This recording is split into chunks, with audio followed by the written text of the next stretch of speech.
Hey, deserving listeners, Love is Blind, Season 5, a new season.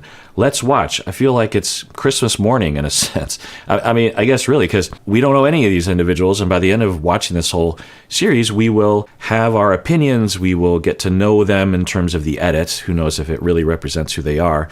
But it's kind of exciting to think about, you know, and we'll, in the comment sections, we'll be talking about this sort of thing. And at this point, it's just a blank slate.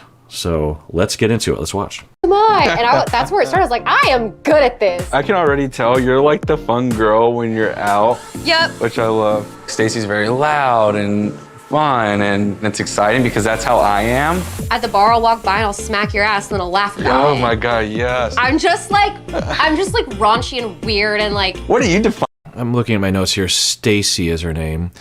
And she has been in the edit a little bit, and there's a vibe about her that is notable, and I'm wondering what's going on. Just looking at my notes here, she said something in the very beginning of this episode that seemed fairly judgmental, but I don't know, I can't really read it, but she was talking about how she had gone on a lot of dates that day, and she was saying, oh, I mean, some of these guys, I was just banging my head against my book. And you know, there's a lot of ways to talk about how it might be difficult or some of the guys you might not be into. And that was one particular way that she did it. And I don't know if I'm characterizing it correctly, but that was the first time we saw her. And in my notes, with a question mark, I wrote judgmental. I don't know. It's just a question. And then she is talking about how she's really good at guessing men's shoe sizes and that she was doing it in public, and she was talking about how great she was at that. And then she just said that when she's out at a bar, she might walk by someone and just smack them in the ass and laugh about it, is what she's saying. And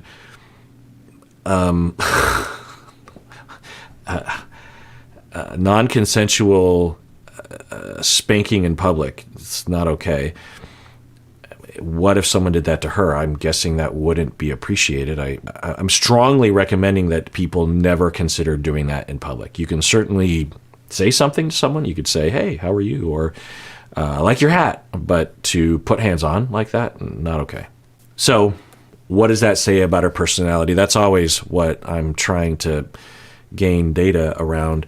Who knows? Maybe she's nervous. Maybe she understands the landscape and they're just editing it to make it look that way. But it is notable. I'll walk by and I'll smack your ass and then I'll laugh about it. Oh my God, yes. I'm just like raunchy and weird and like. What do you define? So, you know what I'm saying? There's something there. I don't know what it is, but we'll keep an eye on it. I can definitely see myself with Stacy. You know, she's confident in everything, and like that's what I want in a partner. But then there's like Johnny. Johnny is very like calm and sweet and tender. Yeah, you don't get much different than Johnny and Stacy. Like the differences between their personalities is enormous in terms of the edit. Yeah, it does not get any more different than those two. If you could change how you lost your virginity, would you? Oh, that is a deeper one. So I lost my virginity like my junior or senior year in high school. When did you lose yours? You don't want to say? No, This is interesting. I'm guessing that we haven't seen this before, at least I don't remember. They have like a box with different boxes in the box with different cards of different topics. This box is, I think, about sexuality, and then one box is about exes, I see, and then one box is, I can't really tell what that other one is. Yeah, it's a good idea. But anyway, so he asked her, when did you lose your virginity? When did you have sex for the first time? And then she answered the question, and then she reciprocated the question, and he seems to be kind of thinking about his answer. Maybe he doesn't want to answer, which is fine. I was ready to go to bed, and she pressured herself on me. And I know it's like hard to imagine like I feel like there's a stigma on guys being pushed into sex. Yeah. Yeah. I'm so glad that he feels comfortable to say this, and the bravery of saying this on a reality, saying it to anybody, but saying it on a reality TV show. We have never seen, of all the things that I have watched on reality TV in the past number of years, I can't remember ever hearing a story like this. And maybe there are other notable moments where a man has talked about having been raped and assaulted, coerced sexually, but I've never seen one, and I wouldn't be surprised if it's literally never been talked about. But there's a lot of reality TV, so who knows? But yeah, we have a long way to go with this. We have a long way to go with all the awarenesses necessary for victims in sexual abuse, regardless of gender. But the ridiculousness we have in our society about men and really around the world, that they can't be raped, that they can't be coerced sexually, or even if they were to experience that it would somehow be like pleasurable or good for them. And it just completely slots into this wrong-headed notion that men and women are essentially different species of animal, that there's this huge chasm between the two and they're completely different. And so you can have two humans experiencing the same thing of being sexually coerced and forced and assaulted, but one person's a woman, so she's a victim, and another person is a man, and he'll be okay. Why would that be true? And yeah, there's so many myths around this. Like, well, if she's smaller than you, then how does that work? Or if you were erect, then how does that work? I don't know what he went through, but the fact that he's saying this, and he would have every reason to avoid saying this, it really says that he went through this.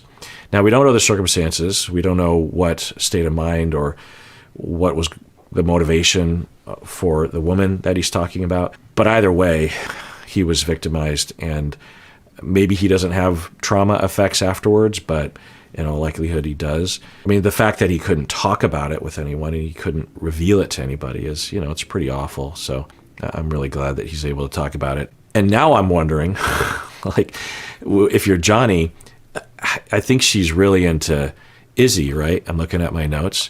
But Izzy is also really into Stacy. So how's this going to work?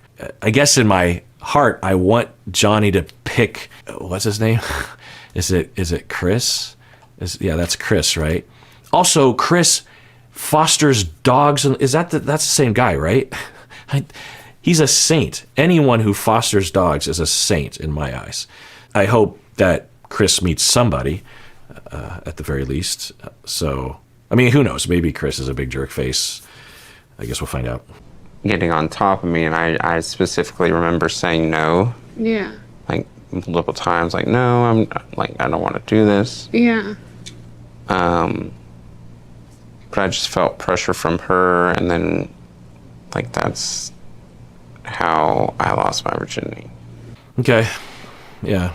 It's good for him for talking about this. I'm guessing that this is going to cause quite a buzz among the viewership online, and I have a feeling that the viewership of this show will be overwhelmingly supportive of him. I hope.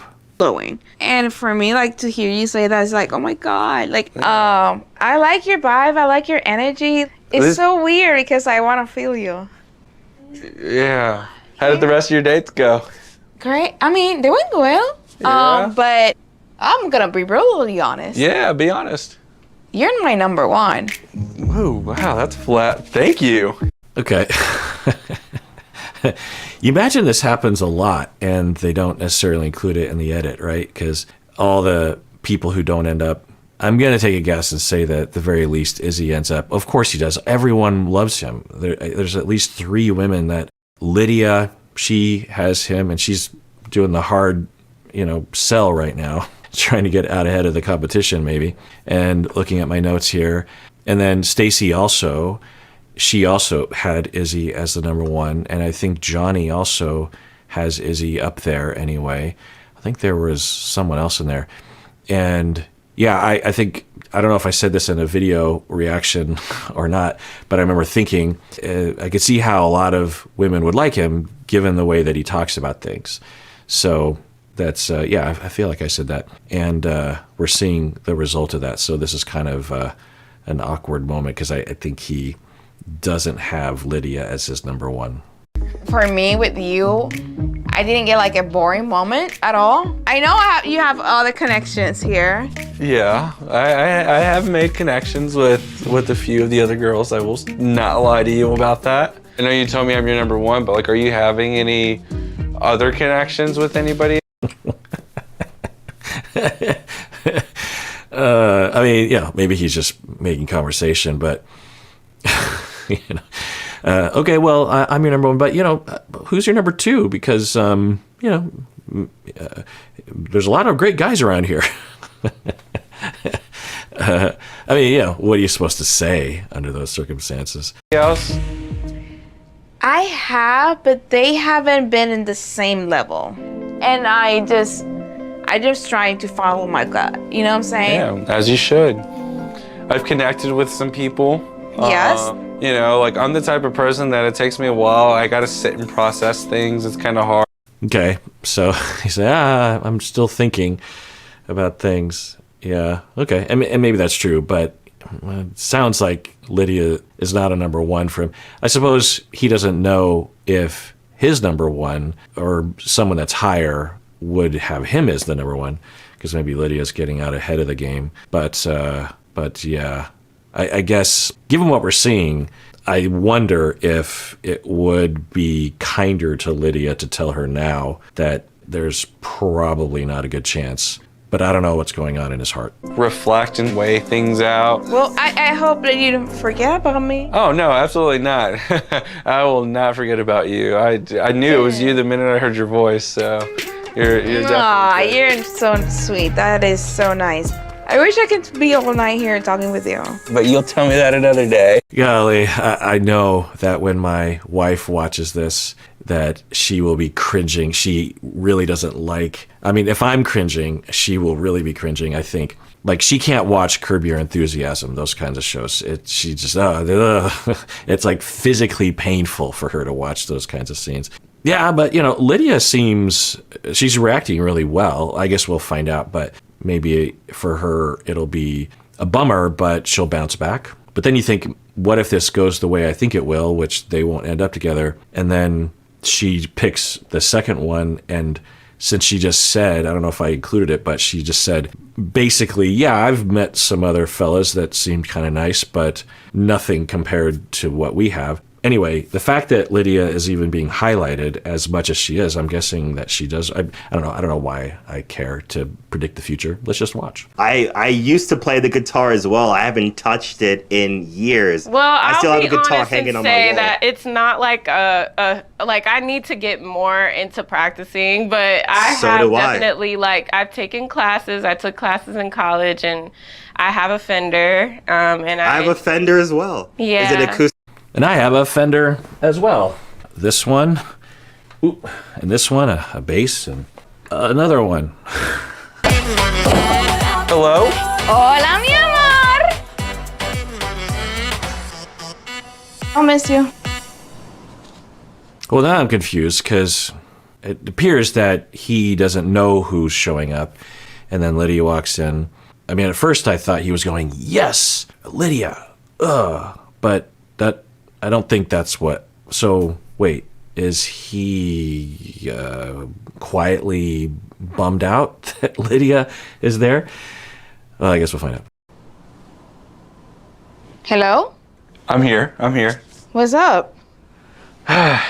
Okay. This is difficult. Okay. That's, yeah. Okay. Well, I mean, good for the last we saw of them. I thought, I think Izzy, Lydia's not on the short list, so probably should tell her. You're a really amazing girl. I've just developed connections with other girls that is stronger than the connection that I've had with you. What do you think is missing? It's just... Okay, so, Izzy, I know this is a year ago, probably, but if I could give you a telepathic message, be careful what you say. It's probably complicated for Izzy. There's probably a lot of things that, they know each other very well by this point, right? So you just want to be careful about what you say, because it'll live with Lydia. So you don't want to lie, but there are ways of telling the truth that are less hurtful. One of the safest things, and if it's true to say, would just say, I felt a connection with you. Obviously, we had a connection, but I'm just having a much more intense connection with someone else. And there's really nothing about you that is negative. I'm just having a lot more positive feelings for someone else. So I don't really know how to answer that question. That's the easiest way. But maybe that's not true. I don't know. And maybe it's selling Lydia too short. Maybe she can handle some kind of honesty here. So I'm worried about what he's going to say.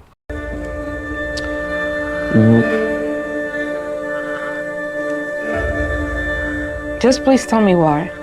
Yeah, I mean, if you're going to hesitate, that makes it even worse, because if you hesitate, then obviously there's some kind of big thing that you're worried about saying, and so now and you have to say something that's critical, otherwise she'll know you're lying. So, yeah.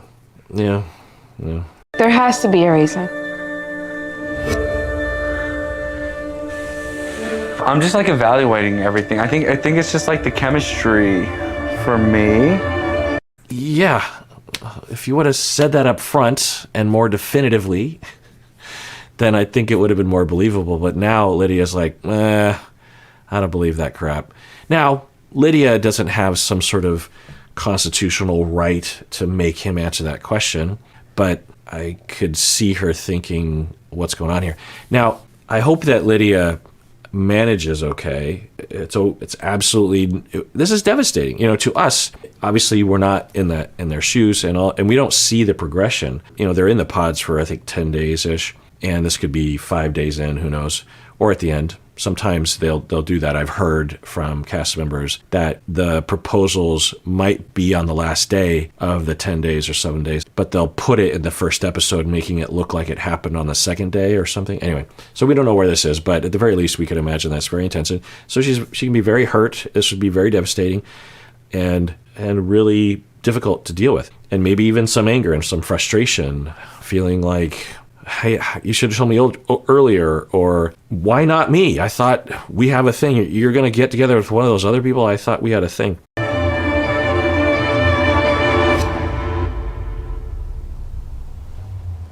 This sucks. Yeah, totally normal and understandable, healthy, heartbreaking. Yeah. And, we've seen this scene a lot. And that is one of the healthiest responses I've ever seen on the show. Just tears, just crying. And, I'm not saying that people are being graded by me or anything. I guess the thing that I'm not a fan of is when they get accusatory or they get hostile towards the breaker-upper. Unless there's a good reason, there's no reason to get hostile. I understand the impulse, but I don't think it's fair. And even though you're saying, well, but he's the one dumping her, so who cares? But that mindset can really spin out of control. Like, he's in a tough position. He dated a lot of people and connected with a lot of people, and presumably when it was clear to him, he told Lydia. Maybe he let it go a little long, but who knows. And that's the way things go. He can't help it if everyone loves him. He's the new Barnett of season 5. And so I just, it's not okay just to be hostile to people just because you feel upset about something. Plus, I just don't think it's an effective way of healing. And the fastest way to healing is just to cry and just to feel the feelings and to recognize that it sucks, as she says. This sucks, and she's crying.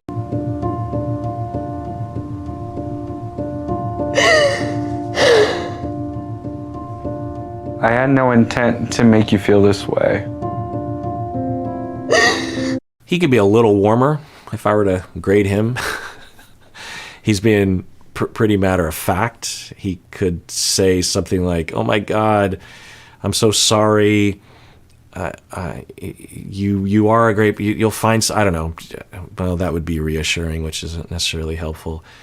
But just some more care. He doesn't have to feel guilty, but he could have some care and compassion more exhibited."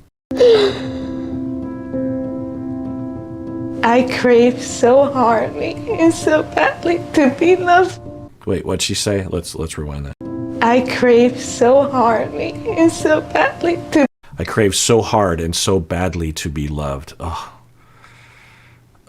She said a couple things that I was like, that points in a direction. And who knows, you could have a life without significant relational trauma and still want this, because we all want that, right? But when she says it like that in this moment, it makes me, it reminds me of the very first season when Barnett was dumping a woman by the name of JD or DJ or KJ. I can't remember. Actually, she was one of the first people that DM'd me. So when I watched that first season of Love is Blind, I was, this small little podcaster on YouTube, and, still am to some extent. But anyway, the beginning of the pandemic, and then her, the 2-letter woman, she watched my videos and DM'd me. I think she might have even been the very first person to DM me. And it was this whirlwind of, because I was getting all these views on YouTube, like a lot of views all of a sudden, and then she DM'd me, and I was just like, oh my God, like, I just remember feeling like, I'm famous now, kind of? What? Anyway, so, I mean, not famous, but like famous enough that the cast actually watched and is DMing me. Anyway, but I remember her scene when Barnett broke up with her, and I thought he, did a good enough job, had enough compassion, and she, from my memory, got angry at him. And I remember noting that and saying something like, well, it's not his fault that he likes someone more than her. He didn't lead her on, presumably, and was nice about breaking up with her. So now, is that unreasonable, or is that a bad thing that the 2-letter woman did that? No, it's understandable. But I if this is a weird situation, but say you're really in love with someone, it's been a month or two, you've really fallen, and they break up with you. So it's a fairly short relationship, but you're really into it, and they break up with you, and you do that 2-letter woman thing, and you're just like, you're an asshole, I can't believe you're doing this to me, and then you walk away. You have some time to think about it, and you think, that wasn't really fair. And then you go back and you say, I'm sorry for being a dick about it. I was kind of hurt and angry, and I shouldn't have said those things. I'm still upset at you that you broke up with me, and I'm still hurt and devastated, and I wish you die in hell, but whatever. This situation doesn't necessarily allow for that, but so I'm not saying that there's anything wrong with it. I'm just saying that there's a fairness question that I am often asking myself. I just have had a lifetime of really wondering always why. And here I am, even being vulnerable, being completely transparent with you. And yeah. Everything that she's saying is understandable and healthy for her to feel and say. Yeah, so she's saying it. And if it could be a little birdie on his shoulder, I'd be like, just show compassion. I know, I'm guessing it's in there. Let it out. Wondering always why. And here I am, even being vulnerable, being completely transparent with you. And And again, I am left clueless. Okay, well, so we're hearing that she identifies a pattern of being broken up with, being hurt in relationships, and it sounds like, and I remember her saying this earlier, I think, that she wants to be different in the pods by being more vulnerable, and she thought that would work. And she's saying, even though I adjusted and I tried to be different this time, once again, I'm left clueless. And that breaks my heart because it's just circumstance, right? He didn't connect with someone else. It might have been Lydia, right? So it's not some sort of a statement about who she is or her worth or anything. If anything, everyone wanted to be with Izzy, and she was on the list, sort of. That's a joke. It's terrible. But the point is there's a schema that's being revealed here, I think, unless this is just a difficult moment for her. But yeah, that's interesting that her narrative is that she had a lot of these moments. She didn't really describe it this way. She just, I think, was describing it like, they just didn't really work out. But it sounds like she's been dumped at least enough times that she feels like there's a pattern there. And she also is, and clueless is another word. So that's why she asked him, what's wrong with me? You represent you and all these other guys who have dumped me, and I don't know why this is happening. Why is this happening? It doesn't make sense. I just don't understand. I just don't. I just cannot believe this is actually happening. I was so excited to talk to you. I was like looking forward to it to entire day, and I was not expecting this. It's given our perspective, of course, because we get to see his nonverbals and she doesn't. It's surprising that it's surprising to her that she didn't suspect it at all. But then I think, well, that's normal too, because when you fall in love, you see what you want to see. Like, literally, there's nothing bad about you that I can say. I've just had stronger connections with other people. Good. I'm glad he said that. He could have led with that. I don't know if she's very convinced, given your long pause when she asked you that original question, but yeah, okay, he said it. It does hurt. But you have a great rest of your day, sir, with your people. It does make me wonder, will I ever find love? Yeah. It's hard. It's devastating. It's demoralizing. It's self-esteem shredding. It's the worst. So just someone really love my soul, who I am as I am. Just breaks my heart that she would, So something's going on there, right? I would imagine somebody or some early life experience has made her feel like she is unlovable, or she's just going through a moment because she just got broken up with. When I've worked with people like this, or I've had friends that were like this, of course, what you want to say is, there's plenty of fish in the sea. You'll be fine. You'll meet your guy and it'll be great. But how do you know? And what if not? That it's not usually what happens, but no one knows about the future. So plus it's not very compassionate. It just sucks. And when I'm with clients in this situation, when I'm at my best as a therapist, I'm just with them. And what I'm thinking is, I'm with you. I'm not your boyfriend, but I am with you, and I see you and I hear you, and I will be there for you as we go through this. And I know that, and I know that that matters. So if you have a friend who's going through something like this, it's one of the best things you can ever do. And sometimes anything more than that, you're just screwing things up. Is just, you're with them. You are with them. You are with them, and you see them and you hear them. And you're not threatened. You're not scared. You're not freaking out about it. You're not desperate. You're not trying to solve the problem. You're with. It was a pleasure meeting you, Lydia. I expected more out of Izzy about this. I wonder if there's a reason why he came across so cold. maybe he is like that, because we haven't really seen that side of him, right? We've seen the pleasant, happy side of him, but maybe we haven't seen him in situations where he has to deal with more difficult, complicated emotions.